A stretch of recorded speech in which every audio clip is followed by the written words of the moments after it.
Hello everyone and welcome back to the Power of Youth podcast, episode 9. Last week was episode 8. We looked at stress and how to deal with stress, our own personal experiences with it. Anyway, so this week we're having an in-depth look into, I guess, the arts in Australia and our attitudes towards it. And joined with us today is our special guest Yannis. He's usually behind the camera, working with audio. However, today we've decided, due to his connection to the arts and the careers and the way he sees his life panning out, I guess. We've decided to have him on the show. Yeah. So first of all, what are the arts? Well, art is self-expression through music, drama, film, dance, and traditional artwork like painting, sculpting, and stuff. The basis of art is storytelling. So as long as there is people willing to listen, the arts will continue to be necessary and really a big part of Australian culture. So, what is your connection to the arts, Yannis, and why do you think it's such an important thing? I think for me, I am going to be studying a Bachelor of Music at the Conservatorium of Music, and I do really see in the last few years, talking to different people within the arts industry and also having a bit of experience and exposure to it, I think I really see as the arts becoming something that I think Australia can really tap into and invest more into in different ways so that we can use the talent that we already have in Australia to be able to really able to show our talent to the world, I guess. And for a lot of Australians who normally would travel to other countries to be able to do arts, to just be able to stay here and be able to share their skills with other people. Yeah, well, I think a really important statistic to look at is Australia's cultural sector. So the arts generates $50 billion of our GDP a year. That is a pretty significant amount. It's not the most, but it is still like that. That is a massive chunk. Obviously, it's $50 billion. So it's a very, as Yannis said, it's good to, one, have Australians out there and in the world, but it's also it's a very good economic investment as well, which then I guess will lead into one of my issues that I have with Australia's attitude towards it is that recently, now they've been revoked now, but say with something like the lockout laws, was, I think, a really strange way of, it was a really isolated, I guess, well, because the arts include live entertainment and music and bands and things like that. And I think it was a moment that was quite isolating for a lot of those in Australia who invested in that industry and invested in that sector. I think for me, I really see the arts as an interconnected industry in that sense that film, music, dance, live entertainment are all really connected in the sense that if one is lacking, the others will be affected by that. And I think specifically with the live entertainment, as you mentioned, with all the lockout laws, I feel like we were already struggling in terms of live entertainment even before the lockout laws. We had certain spaces where people, I guess semi-amateur or semi-professional artists were able to perform, but there weren't that many spaces to do so. And then with the lockout laws, less places were doing that. And I guess that has a ripple effect on the music industry because that's not allowing up-and-coming artists to be able to be found and I guess be able to be exposed. And like it's very hard for up-and-coming artists to jump straight into like record labels and making their own music in terms of that level. I think there needs to be that live entertainment, gigging in bars and that kind of thing, which I feel like is lacking because of that lockout laws. And I hope that as these lockout laws are revoked, that we will be able to rejuvenate the live entertainment and I guess the gigging kind of industry in Australia. Well, I'm going to put you on the spot here a bit, Alannah. So Yannis and I are both people who are quite invested in, I'm doing an arts degree. Yannis is doing something in music. Yeah. As someone who's doing a more sciencey, I guess, Trevor, how do you see the arts in Australia? Like, what is it to you, I guess, as someone who's a bit of an outsider? I feel like I don't have a lot of exposure to the arts. I really enjoy the arts and I appreciate it, and I wish I was talented enough to be in that space. I love music, I love drama, I love musical theatre. Like if I could just live at a theatre and watch musical upon musical, I would do that. I saw Our School Musical 3 times because I just enjoy being in the audience and just being in a different world, and I love music and I love dance as well. I love watching people express stories and their self-expression through movement, and I also envy a lot of artists, like traditional artists, who can paint and sculpt and stuff, and I wish I was that talented. I can't even draw a good stick figure, so I'm really envious of people who can. And so I don't have a lot of exposure to the Australian arts as such. Like, my exposure to the arts is more from other countries. I know every like movie and show I watch is from the States or England. Yeah, for example, the school musical that was put on, which Yannis and I were both involved in, was not a piece of Australian art. It was, we had to go on to put in our American accents and sing songs about living in New York City. So I guess what I was almost trying to get out of that by asking you was that I think there seems to be almost a bit of, in Australia, this almost lack of even public appreciation of the arts in this country and of the artistic talent we have in this country, where most of the movies that we go and watch will be big American blockbusters. Most of the plays that will get put on here are usually written by European or Americans. And the music we listen to tends to pretty much almost solely come from the UK and America, and every now and then we have exceptions where Australian artists become popular. Yeah, I just think there's just, an extreme like lack of funding, and sometimes our own TV shows and things are worse compared to the other competitors in different countries. Like, the only Australian TV shows I would watch was when I was a kid. Like, we had really good kids Australian television, like kids in entertainment and television was really good. But like, some of the shows that are Australian, I watch them and I don't particularly enjoy them a lot. And I just feel like we lose a lot of our talent to other countries. Like, a lot of our really good actors and actresses utilize soap operas like Home and Away and Neighbours and stuff, and then as stepping stones to get to Hollywood, to get to bigger and greater things, like Margot Robbie, Russell Crowe, Isla Fisher, those kind of people that are like really, really famous in America for doing American things. They don't stay here because there isn't a lot of opportunities. Yeah, I think, like, looking in terms of the whole entertainment industry, I think one of the hardest things for Australia historically was the fact that before this globalization, before all this social media and being able to connect to really the global audience, Australia was really, I guess, stuck with the population in Australia.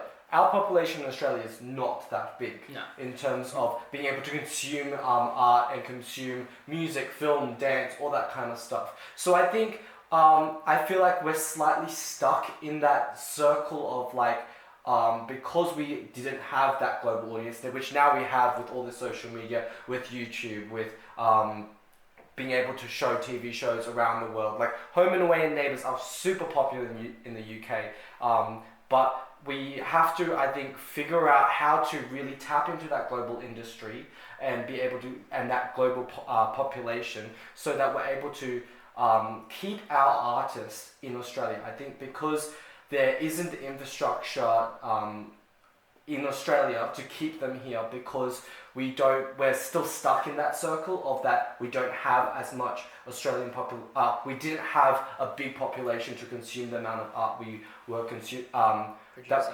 Because I feel like even with music, we have some of the biggest artists and producers moving to America because they can't find jobs here. It's like with the Mackins, they are based in Australia but also based in America because they can't get enough jobs here.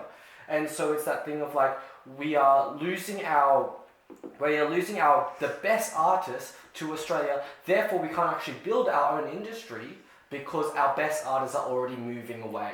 I think it's also, like you touched on, it is the lack of infrastructure. We don't have a designated area where you grow up thinking, if I want to be an actor, I'm going to go here. If you think, I'm going to grow up and be an actor and I'm going to move to Hollywood, or I want to be part of Broadway and musical theatre, I'm going to go to New York. Yeah. You do not think of any, you don't say, I'm going to go to Sydney CBD to be an actor. There's no designated place here, which is the acting industrial The complex. arts. The arts. The closest You thing, know? the closest thing we might have is somewhere like Melbourne. Yeah. But even then, it's not in LA or you know, Yeah. it's not. Say if It's someone. not somewhere where talent flocks to. Yeah, say someone wants to really be, it's another example, someone wants to be, say, a great stage actor and build a career on the stage, just pure dramatic performance, you know, most of them will probably move to London at some stage in their life or somewhere in Europe. And it's a really big, and I think that's one of the biggest problems that we get with arts in this country is that it just doesn't seem that appealing to be in Australia. And it leads to issues like you said. We don't necessarily have the high quality TV. All my favorite TV shows are British and American. Yeah. Exactly. Like I don't think I've watched. I don't think I could even name one that I've watched. I think one good thing that's sort of been happening a bit recently in the sort of acting sector is that if you look at a lot of what the ABC puts out is that they're actually managing to attract a few more of the big names on. Yeah. So there's a show coming out. I think it's called Stateless, which has got Cate Blanchett, Hugh Jackman, Jai Courtney, lots of really big name Australian actors, and I think we need to see more of that. Yeah. And with names like that, I can't see being anything other than good. Yeah.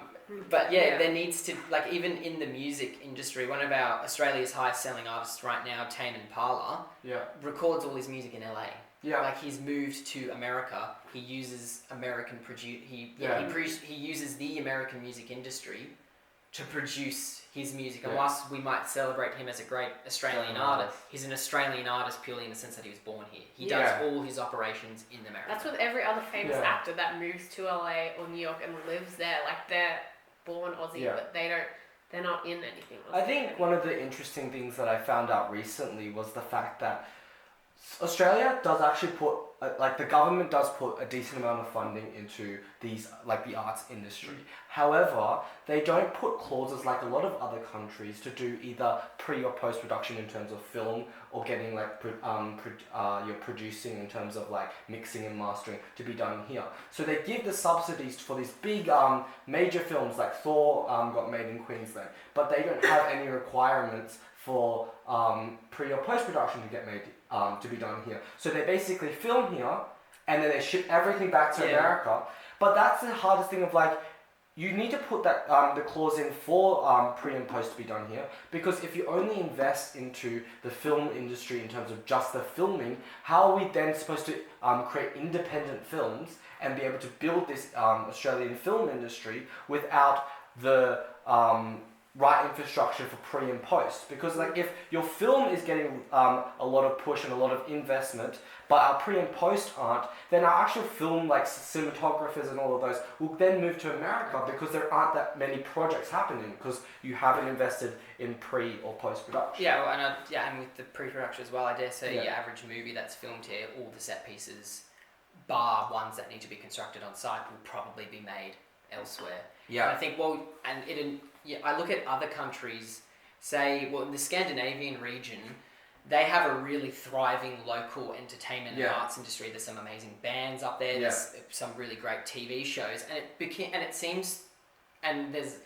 this just seems to have found this way to make it attractive to be an artist in their home countries. Yeah. There's a lot of these sort of Scandinavian actors do have international profiles. Yeah.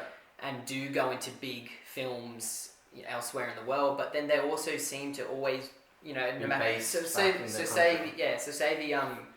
the actor who played It in the two recent I think It 1 is the highest grossing horror film of all time. Yeah. And the Pennywise the Clown was played by Alexander Skarsgård, who's a Swedish actor, and whilst he does that in America, you look him up. He still does lots of work back in his home country, and he's still really, really, really involved there. Yeah. Whereas you look at the profile of, say, someone like Hugh Jackman, he hasn't done that much. Yeah. There's Australia, and there's the film, but the thing is, with the film like Australia, a lot of the post and pre-production was probably done somewhere else, like Yannis said. I think there are a few directors like Baz Luhrmann who I think does want to make this film, like the film industry in Australia, better. So they are, like, as much as possible, he's done most of his pre and post in Australia. However, there are, I think, some limitations in terms of, as we mentioned, infrastructure, that he has to get it done in America. The States, exactly. Because, like, I think one of the big things, until recently, our animation actually has been booming. We have this company called Animalogic based in Sydney at the Fox Studio lot. They did Star Wars, I think. They did Lego Movie, and they did a few Marvel movies in terms of helping them. Yeah. And then also just recently, Lucasfilm's animation studio moved down to Fox. Yeah, well, that's what So it's interesting in the sense of like our animation is booming, but why isn't our film like the actual live action filming getting is that booming as well? I think we just don't have the infrastructure of the writers, the producers to be staying here because they're not getting the funding to get films made in Australia. Well, yeah, and it's a really interesting. I don't think you can't just say okay, now Perth is LA. You can't just do it. Somewhere like Los Angeles or Broadway or New York have developed over decade, almost a century pretty much since the popular culture and the entertainment industry became such a big thing. Yeah, it needs to be something that it's not going to be something that sadly happens instantly. No. I dare say we'll be. If they do start implementing it, we will be fairly old by the time it's like. Yeah. But yeah, I agree. We need, even if it's a number of locations across the country, there needs to be sort of that infrastructure of, I want to be in the entertainment industry. Yeah. But I don't want to have to move to London, to New York, to LA, and they get that infrastructure to just do it here. Yeah. And then that way we can see. And then that way I think we will see our entertainment industry thrive a bit more. I think especially with the film industry now, we have the technology for actually cross-globally be able to work on a product. I know multiple projects use this software called SourceLink, which is basically high-tech Skype. So the actor or the voiceover person can be in a totally different country and be recording all of the ADR and voiceover while all the directors and producers are over on the other side of the world. And I think that's a gradual step to basically improve the industry because the actors are able to stay here, the actors are able to continually invest into the film industry. I think we have a great opportunity now that Disney now owns the Fox Studio lot in Sydney, and so where 2 Marvel movies are getting made in Sydney at the moment because Disney now owns it. So I think there's a little bit of hope, and I guess I think everyone in the entertainment industry is hoping that this will rejuvenate the industry and Disney will be able to figure out a way that will work for Australia, because I don't think we can copy any of the other countries. I think because we're very unique in our build up of, I think, entertainment industry. We're just hoping that we will be able to find a way that we can really improve that. And I think one of the other things, as I mentioned before, was that link of with music and film being also connected to the dance industry. Like the whole entertainment industry is interconnected. If one thing's not doing so well, I think it affects all of the other aspects of the industry. I was looking at the live entertainment bit with music. Because I'm really into music. And I think one of the things is that we don't have big events where a global audience is attracted to listen to Australian live acts. Because I think there is that attraction now with YouTube, with us consuming a lot of video consumption in terms of we want to see the whole performance. We're actually interested in the dance and the production. Australia doesn't have that. America has the Super Bowl. America has Times Square, the Times Square ball drop in for New Year's Eve. I feel like Australia really needs to figure out what kind of events we could actually invest in so that we are able to capture that global audience. Yeah, I think the only worldwide audience we've had was the Firefight festival. That's the only one that has been put overseas and been popular. I don't think anything else has been put overseas. Yeah, well, exactly. You look at the big music festivals Yeah. we have in this country, they are tiny. Compared. We might get international acts in to Yeah. perform, but they are tiny compared to, say, Glastonbury in the UK Yeah. and Coachella Yeah. in America. We do not attract anywhere near the amount of numbers we Yeah. do. And I've always, I guess that's almost an interesting thing, is that I guess we have the unique curse of being that country on the bottom of the world. Yeah. Yeah. Yeah. That whilst we are culturally identical to places like America, Canada, the UK, and where the entertainment industry is thriving, Yeah. we are just so far removed. We are pretty much the only really semblance of us in New Zealand are like almost the only semblance of Western sort of popular culture in the Western world in the Southern Hemisphere, in a way, and we unfortunately have that really unique curse of being just so far removed. I think, but the interesting thing is that the film industry in New Zealand is actually quite booming. Like they figured out how to do it. I think I don't think like there is that. I agree that there's this curse of like we are considered as the country that lives on the other side of the world. That but I think with globalization we are able to, I guess, change that view of like yes, but we do have the best artists, we do have the best producers, and I think. As we're talking about live acts in terms of, I was thinking, we have this massive New Year's Eve fireworks in Sydney. Why don't we capitalize it and create a concert around that? Bring maybe 2 or 3 international artists in so we are able to capture that global audience. But then surround them by Australian artists. Because I think, for me personally, like I watch global artists through YouTube and their performances, and then I look at their the recommended on the videos and like their videos from like the other parts of the concert, and then I'll be able to listen to other artists. So I think we are able to if we're able to figure out a few different events that we're able to capture that global audience, I feel like that would be able to put interest in to artists that would not have been able to do that otherwise. I guess just sort of redirecting the topic, I guess, another really important thing I think to talk about when it comes to arts in Australia is not just about the industry itself, but arts and its relation to education. And, well, say most of our experiences my primary school was a very, very small primary school, but was very good at getting, I think it was compulsory in year 2 to be part of the school band. Yeah. And we had, I think it was another sort of strange, unique advantage of being so small that it had to be the point that, well, you're in year 2, you have to be you have to be in the band, otherwise the band wouldn't exist.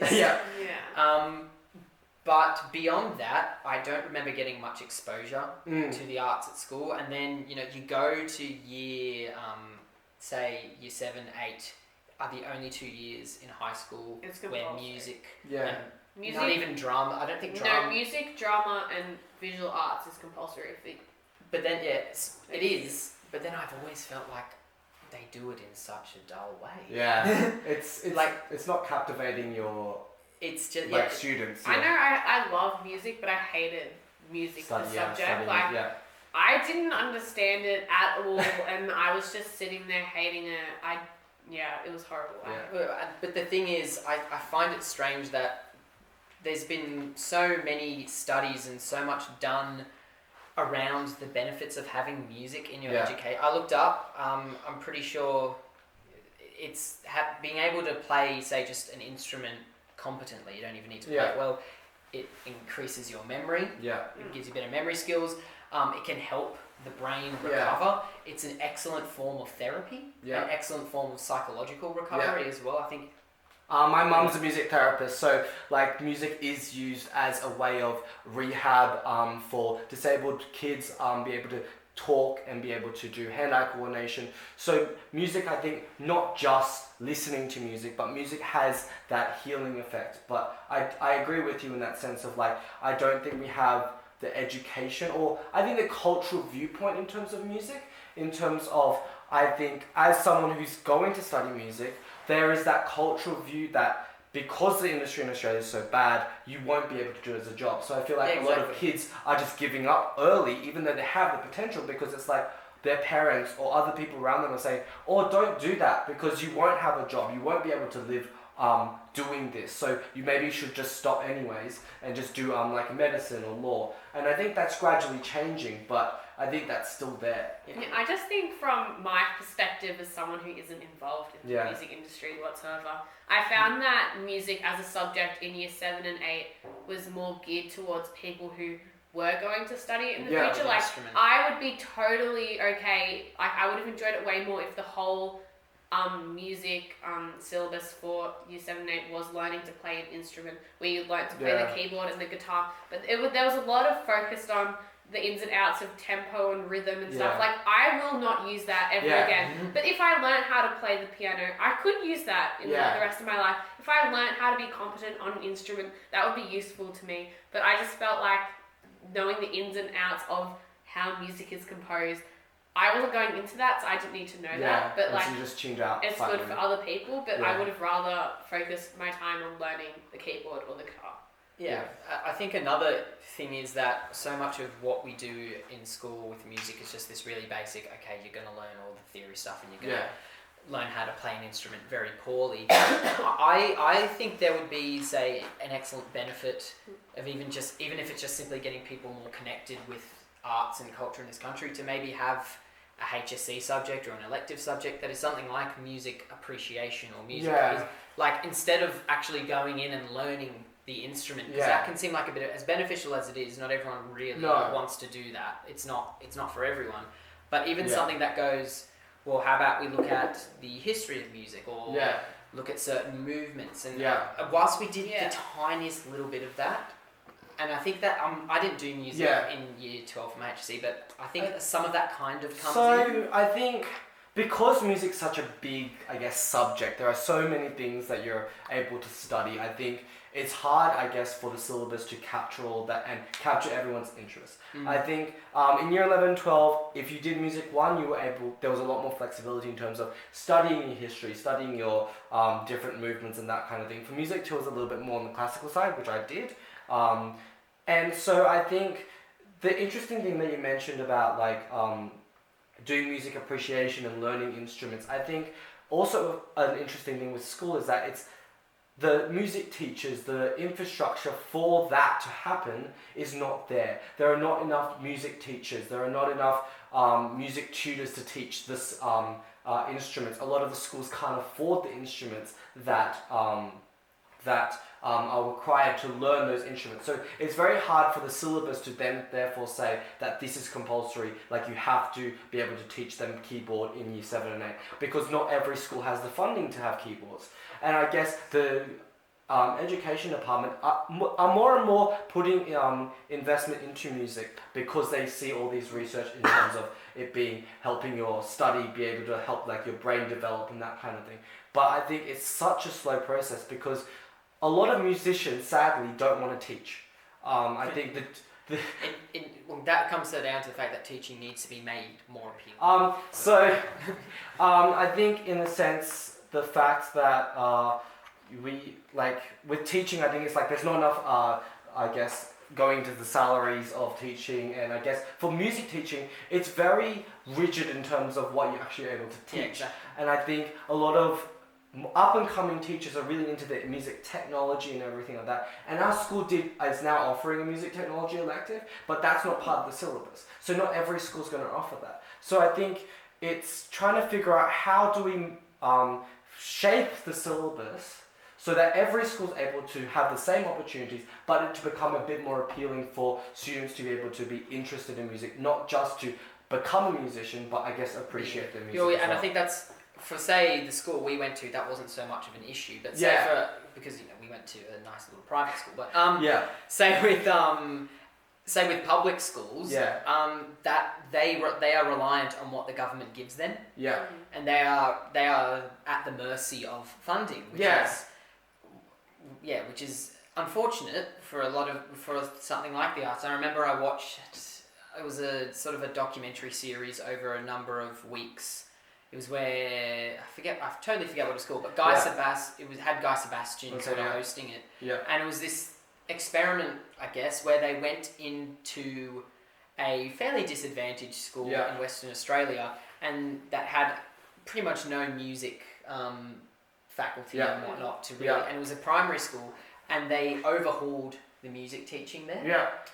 And the benefits that you just, and it was great. Like they had pretty much every student doing music classes, even if they learnt how to really basically play the recorder. Yeah. Well, that's what I learned. It was getting I them learned involved, to and play like recorder. the benefits that they had, you know. So there was this one. I remember this one girl who then, as a result of this sort Experiment, of boost in her school, Yeah. got the opportunity to then go into one of the really, really prestigious music and performing arts schools in Australia Yeah. for her singing ability and her Yeah. songwriting. So it was like, you see like instances like that where by boosting a public school like that, it was really beneficial for the school environment in general. I think, as I think we've touched on a lot, it's like that thing of like, it needs to be from the ground up. I think from an education point of view and from a funding point of view and from the government and from actors and artists to be willing to suffer for a little bit so that for the greater good of the music industry.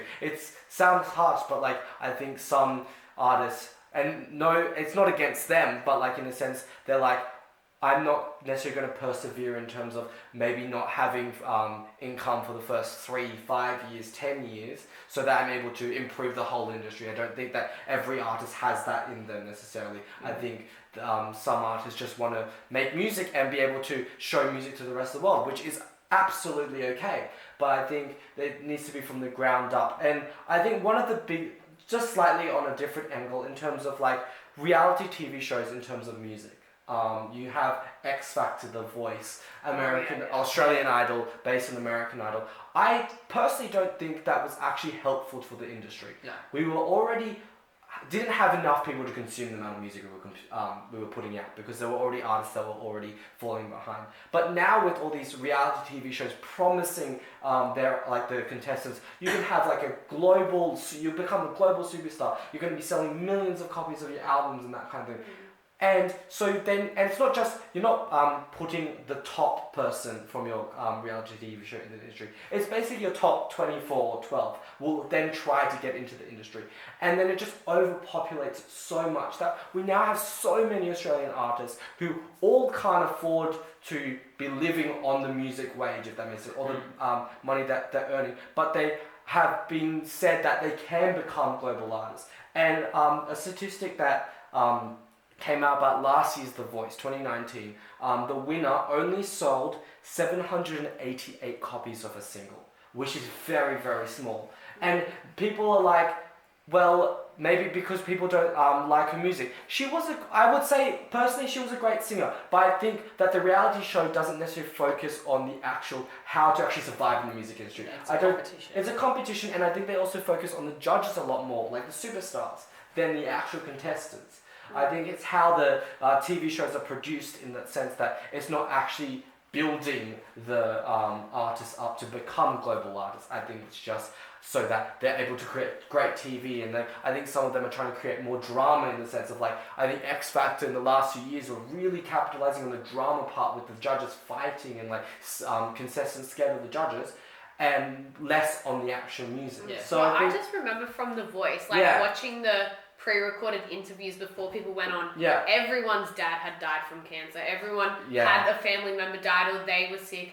Everyone had something that they were Emotional. singing for, and Yeah. it just captivated you. And like you said, there's not much going on after winning. I think it's just a lot of 15 minutes of fame. Like everyone knows you for that period of time. And the only artist I've ever known come off one of those shows and being a global superstar was Dummy Im, who won. But other than that, I know absolutely no one who has won that and succeeded in the music industry. I think Guy Sebastian did, but even when you look at some people like Dummy Im and Guy Sebastian, they don't have very big followings internationally. No, I think Guy Sebastian, almost he's immensely popular in Australia. But your average American and British consumer probably wouldn't have heard of him. That's why he did when he did Eurovision. That was his attempt to try and get a global audience, and it failed, unfortunately. For him, but I think like with Eurovision, because we have it's a massive competition. 200 million people watch it over Europe, and for the last few years, Australia has been involved in it. And I think Dami Im probably is the best person to look at in terms of she was able to captivate the European audience. Like I looked afterwards, and she was able to keep a few of the European viewers, not as much as she could have, because I think there were some decisions behind the scenes that she already planned to do certain things after Eurovision, and she didn't think that she was going to become second, and she's doing it in 2021, and there's now a lot of buzz in terms of in the Eurovision community in Europe in terms of her coming back. But I think it's that thing of like seeing how an Australian artist, because we have the talent, it's not like we don't have the talent, we have some of the best artists, but being able to put them into the global audience is, I think, one of the hardest things that we haven't been able to figure out how to do. Yeah. I guess another thing that I think that we need to utilize better for that is streaming. Yeah. Something like, one, streaming needs to become a much fairer platform for independent artists. Yeah. And two, I think Australia as someone who consumes a lot of music and a lot of different genres, I don't want to flex too much. But, I listen to, say, like Triple J. Yeah.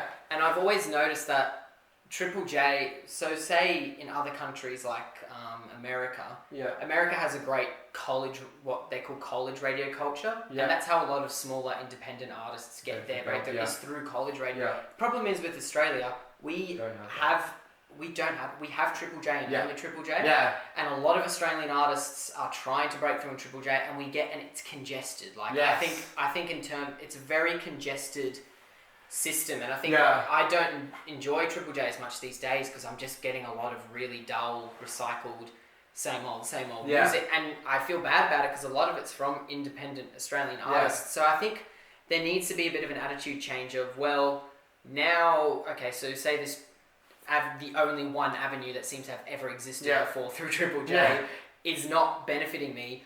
I need to go over and start looking at other things. Sure. So say a band that I like to follow, they're called Rolling Blackouts, Coastal Fever. They get played on Triple J, but they're not one of the massive acts that they champion. But they are one of the most successful bands coming out of Australia right now because they've pretty much not even bothered trying to capture that audience, and they've looked at streaming, and they've looked at their international audience, and they've broken into, say, the underground and indie audiences in the States and the UK, and they're not massively popular because they don't necessarily have that mainstream of a sound, but they're more popular than a lot of artists in Australia, and I find it funny that they're not really massively widely recognised in Australia, but in the UK, there's a lot. But they've played Coachella. Wow, which is more than a lot of Australian artists have already ever done. They've played Coachella. They weren't a headlining, but they've played Coachella, the biggest music festival in the world. And I think it's interesting that I think a lot of their successes come from the fact that they've gone, well, this one avenue's clogged, so how about I try streaming? Yeah, let's try and enhance that. I think record labels and the traditional ways have not been able to the best of their abilities, they've tried to use the social media, the streaming platforms as much as they could have, because I think we are, as I mentioned before, we are now able to captivate the global audience through streaming, through social media. Streaming has a few, I guess, downsides, if that makes sense, because of like the artist, because you're really earning about 80 cents per stream, or even less than that. Much less. Much less, and like in terms, half of it does generally go to your distribution or your record label. So in that sense of like, streaming allows for the listener to be able to listen to a lot more music, or a lot more different music, and be listening to different genres. Like, I listen to EDM, but I also listen to musicals. I also listen to pop. So it's like that thing of figuring out how to use streaming well, but to be able to get the listener to continually replay it. Because one listen doesn't mean a lot necessarily. No. You need to keep having that captive audience. So I think with this ever evolving, and even with TikTok, I think TikTok has become a very big thing in terms of the songs that you can see on the charts now. I think Dance Monkey became a big thing on TikTok. There's Renegade. There's all those different songs which I guess use TikTok as a platform to then get them to listen to the other music. So I think it's an ever evolving thing that I think we're just having to constantly reevaluate and retune ourselves to be able to use to the best of our ability. I think that's where we'll end it for this Yep. week, guys. Thank you for listening. It was great having you on the panel this week. I love to do it. Instead of being behind the Yeah. scenes all the time. So continue the discussion on our social Yeah. media. What do you think? Do we get enough funding for the arts? How exposed are you to Australian arts? And so please tune in next week where we discuss, why America matters to us here in Australia. Thank you for listening. Thank you.